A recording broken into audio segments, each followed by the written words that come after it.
गूंजता है Bharat ground zero से हम बताने जा रहे हैं ओवैसी की राजनीति के बारे में। ओवैसी की राजनीति के बारे में यूं तो सब कुछ जानते हैं, किस तरह से नफरती बयान देकर, जहरीले बयान देकर ओवैसी और उनके नेता, उनके विधायक अपनी राजनीतिक दुकान चलाते हैं। लेकिन इस बार सीधे सीधे राष्ट्रीय सुरक्षा के खिलाफ खड़े हो गए हैं, सेना के खिलाफ खड़े हो गए हैं ओवैसी के विधायक। चिकन नेक, अमूमन आप जानते होंगे चिकन नेक, जिसे सिलीगुड़ी कॉरिडोर के नाम से भी जाना जाता है, और इसका बहुत अहम हिस्सा बिहार का किशनगंज भी है। और बांग्लादेश में जो हालात है उसके हिसाब से किशनगंज में एक आर्मी बेस कैंप बनाने की जरूरत है। लेकिन इस बेस कैंप बनाने के विरोध में खड़े हो गए हैं ओवैसी के विधायक। आखिर क्यों, और क्यों इस आर्मी बेस कैंप का विरोध कर रहे हैं ओवैसी के विधायक, इस रिपोर्ट के जरिए जानिए।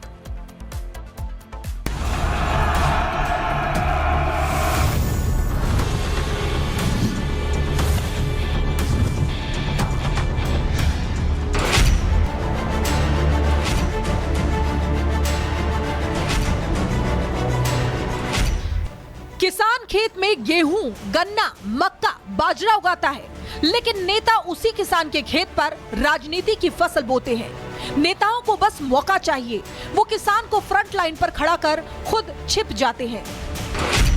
इनसे मिलिए, ये तौसीफ आलम हैं, बिहार की बहादुरगंज विधानसभा सीट से AIMIM के विधायक। तौसीफ आलम को बिहार के किशनगंज में प्रस्तावित आर्मी के उस कैंप से दिक्कत है जो देश की सुरक्षा के लिए दीवार के तौर पर बनाया जाना है। लेकिन तौसीफ नहीं चाहते कि आर्मी कैंप बनाया जाए। आर्मी कैंप वहाँ नहीं हो करके कहीं दूसरा जगह बन जाए।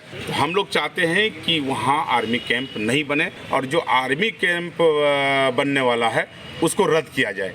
यही मांग लेके हम लोग मिले। ओवैसी के विधायक तौसीफ के अपने तर्क हैं। देश के खिलाफ अपने बयान को सही साबित करने के लिए तौसीफ किसान को ढाल बना रहे हैं।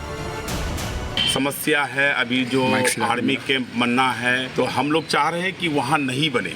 लगभग 200 एकड़ को जो ये किया गया है वहाँ खेती होता है, और ये सरकार का नियम है कि जहाँ खेती होता है वहाँ कोई चीज़ नहीं बनना चाहिए, क्योंकि अगर वहाँ बन जाता है आर्मी कैंप तो हमारा जो किसान है भूखे मर जाएंगे। आर्मी कैंप किशनगंज के कोचाधामन और बहादुरगंज अंचल के अंतर्गत आने वाले मौजा, सतभीटा, कन्हैयाबाड़ी, सकोर और नटुआपाड़ा में प्रस्तावित है। सैन्य स्टेशन के निर्माण के लिए लगभग 250 एकड़ जमीन चिन्हित की गई है। AIMIM और स्थानीय नेताओं का कहना है कि चिन्हित भूमि उपजाऊ कृषि भूमि है और वहां घनी आबादी, मस्जिदें और कब्रिस्तान है। लेकिन किशनगंज के जिस आर्मी कैंप पर AIMIM सियासत कर रही है, वो आर्मी कैंप देश की सुरक्षा के लिए कितना जरूरी है, अब आप ये भी जान लीजिए। किशनगंज को भारतीय रक्षा का प्रवेश द्वार माना जाता है, क्योंकि ये सिलीगुड़ी कॉरिडोर यानी चिकन नेक के करीब का सबसे संवेदनशील हिस्सा है। सिलीगुड़ी कॉरिडोर लगभग 60 किलोमीटर लंबा और 20 से 22 किलोमीटर चौड़ा है। कॉरिडोर भारत को पूर्वोत्तर राज्यों से जोड़ता है। युद्ध की स्थिति में यदि दुश्मन देश चीन इस पतले गलियारे पर कब्जा कर लेता है, तो पूर्वोत्तर राज्यों का बाकी देश से संपर्क पूरी तरह कट सकता है। इसलिए प्रस्तावित सेना के बेस और BSF की मजबूत मौजूदगी इस गलियारे को एक सुरक्षा कवर प्रदान करती है। किशनगंज में आर्मी बेस बनता है तो आपात स्थिति में सैनिकों की तेजी से तैनाती की जा सकेगी। भारत में कहां पर नया सैनिक अड्डा बनेगा, ये सिर्फ भारत सरकार और भारतीय सेना निर्णय लेती हैं।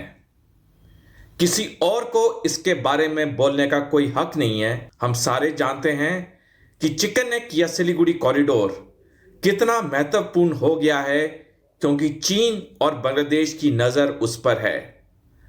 तो बिहार में किशनगंज में जो नया सैनिक अड्डा बनाने का प्रस्ताव है, किसी भी राजनीतिक दल को इसका विरोध नहीं करना चाहिए। AIMIM नेता क्यों नहीं चाहते कि किशनगंज में आर्मी बेस बने, इसका अंदाजा अब आप खुद लगा सकते हैं। फिलहाल मामले पर सियासत जबरदस्त हो रही है। बांग्लादेश के हालातों को देखते हुए भी भारत अपनी तैयारियां पुख्ता करने में जुटा है।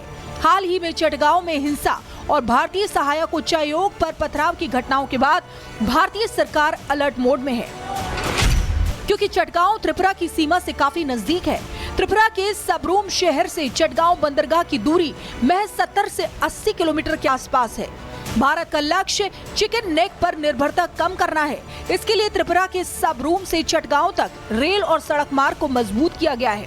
भारत पूर्वोत्तर राज्यों तक सामान पहुंचाने के लिए चटगांव बंदरगाह का उपयोग करने की तैयारी में है, तो चीन भी चटगांव में बेल्ट एंड रोड इनिशिएटिव के तहत भारी निवेश कर रहा है। चटगांव बंदरगाह के बुनियादी ढांचे के विकास में मदद का प्रस्ताव भारत ने दिया है, ताकि चटगांव पूरी तरह चीन के प्रभाव में चला जाए।